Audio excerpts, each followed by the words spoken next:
Assalomu alaykum do'stlar. Men Husayn Hakimov, O'zbekiston Respublikasi Tovar-xom ashyo birjasida 13 yildan ziyod vaqt mobaynida brokerlik sohasida faoliyat yuritaman. Men o'zi asli samarqandlik, millatim tojik.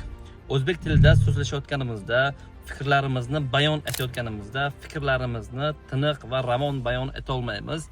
Nimaga deganda, ko'pincha tojik tilida suhbatlashamiz, tojik maktabida o'qiganmiz.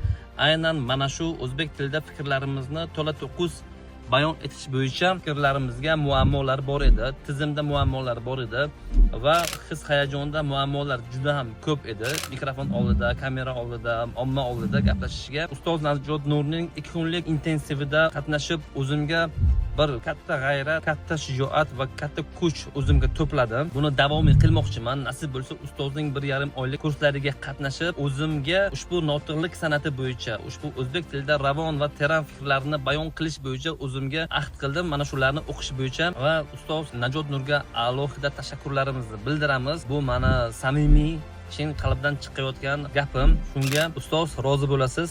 Men xursandman. Bugungi 2 kundan bergan ta'limimizga rozi bo'ling. Hozirgina intensiv kurs tugatildi va kursga yozdirdim men 1,5 oylik kursga va bularni siz bilan baham ko'ryapman.